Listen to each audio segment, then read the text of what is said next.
obviously election results was a surprise to everyone. But before telling you what happened after the election result, let's look at what actually conspired towards the election. Surprisingly, and this is a big surprise, the retail investors actually bought in 15,000 crores worth of equity on those 3 days combined. Okay. Right, that basically goes to show that the retail money was far smarter. So what market really likes is continuation. They don't want disruptions. So if a new government comes in, they'll take some time to move back on certain policies that the government did right or wrong. That's one's perspective. But what market likes, what investors like, is continuation of policies.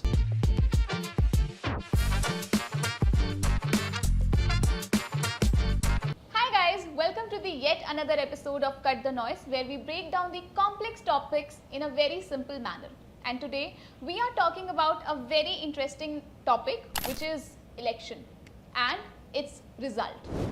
And to break down this topic, today we have a very special guest, Raman, Head of Fund Management at GFIO, who will be sharing some insights on this topic.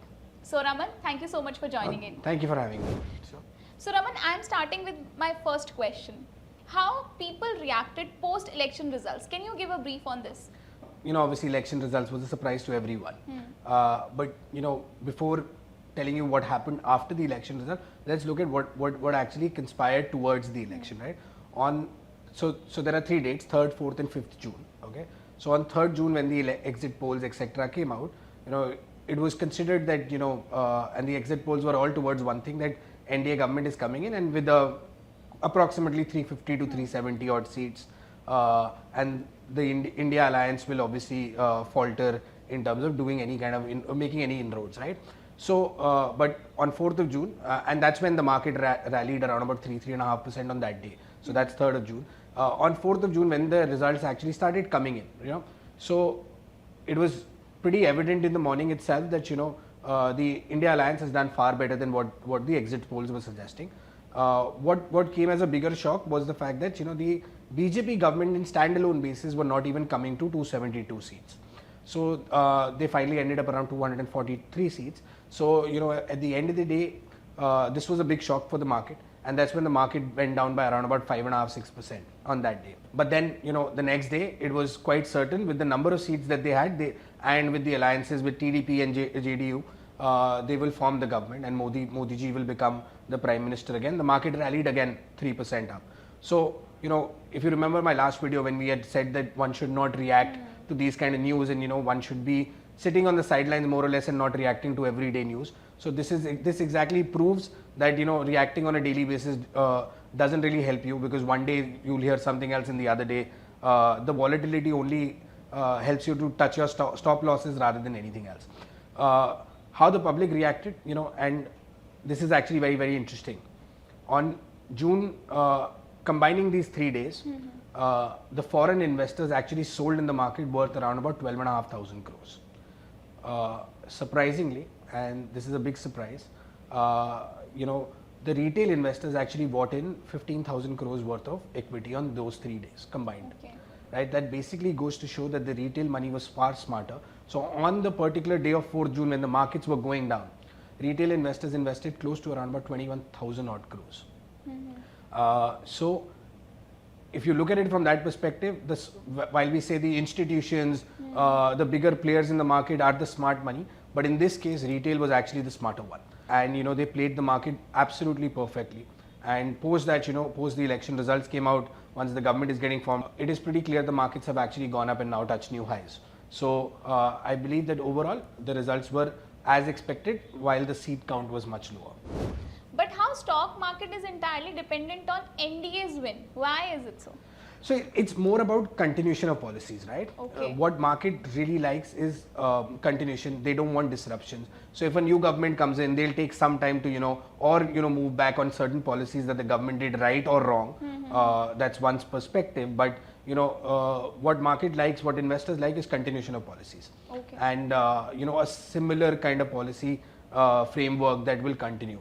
So that's why it was considered that market would go up, or market has gone up in the anticipation that NDA government is better at this point in time. Not saying that one is better, the other is not. But the continuation part is what is more important. Okay. Coming to my next question. What were some of the key sectors that saw the significant impact post-election results? So again, on the day of the election result, when the market went down, it was the Modi stocks that went down along with it, and big falls in that. So these typically have the PSUs, which had seen a big rise going into the election. Then stocks of the group of Adani, etc. Saw a big decline. So most of these were down 15-20% on that day. But the next day, when again the government was getting formed and PM Modi is coming back, was known, then obviously these stocks went back. Not saying that these stocks are good or bad, or with Modi ji will make sure that these stocks go up. There's nothing like that, but it's just considered that while Prime Minister Modi is there, these stocks will benefit from the policies that will come in. So whether it's the public sector units like ONGC, GAIL, the public sector banks like SBI, Bank of Baroda, etc., or the Adani Group stocks like Adani Enterprises, Adani Ports, all of these were impacted on the downside as well as on the upside. So Raman, how do you think these election results will form the Indian policies for next 5 years? So while going into the election, let's look at it from this perspective. What are the new things that the government would want to get into place, or new policies that they will get? Nothing is unknown, right? This government has been going on for the last 10 years. So the policies that the government was not able to implement in the last 10 years. So, for example, the broader policy of uniform civil code, right? That has no impact on the economy. That has no impact on the markets, right? Or policies like one nation, one election. Again, hardly any impact on the economy or on companies, etc. Only thing is that lesser money of the exchequer of the government goes into that. What are the bigger ones that actually impacts? There was no policy in my mind that was very that could have impacted the economy. Obviously, what basically helps with this government and the continuity is that the fiscal consolidation will continue that the government had laid out. The road network, and with Mr. Gadkari again coming back as road minister, the pace that we were growing and per kilometer on a daily basis, will continue to go ahead. So I don't see there will be any big changes or any new big policy that can really impact the economy in the shorter or in the medium term as well. But over a period of time, the continuation of the similar policies, etc., is what will work for the economy and for the stock markets. Now coming to my last question, as we started that we saw market high, then low, then high when the NDA government formed. What investors should take away from this scenario? I think that when you're investing, you invest for the long run. You don't invest for the short run. Apart from the fact that if you're trading on a daily basis, if you're a trader. But my only sense is the fact that if you're a long-term investor, just keep investing. You use these kind of blips or dips to actually invest a little more on that particular day, but not to time anything, right? Timing the market is the worst thing.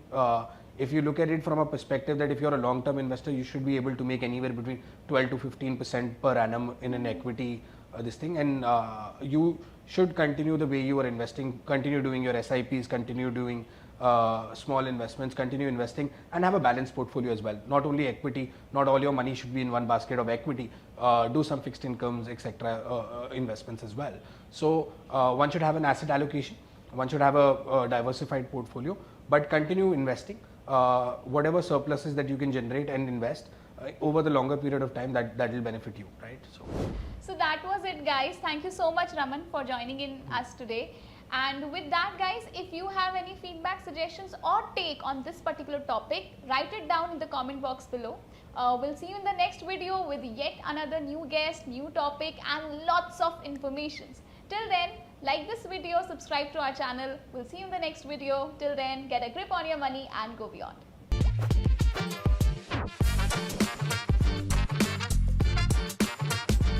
Investments in debt securities, municipal debt securities, securitized debt instruments are subject to risks including delay and or default in payment. Read all the offer related documents carefully.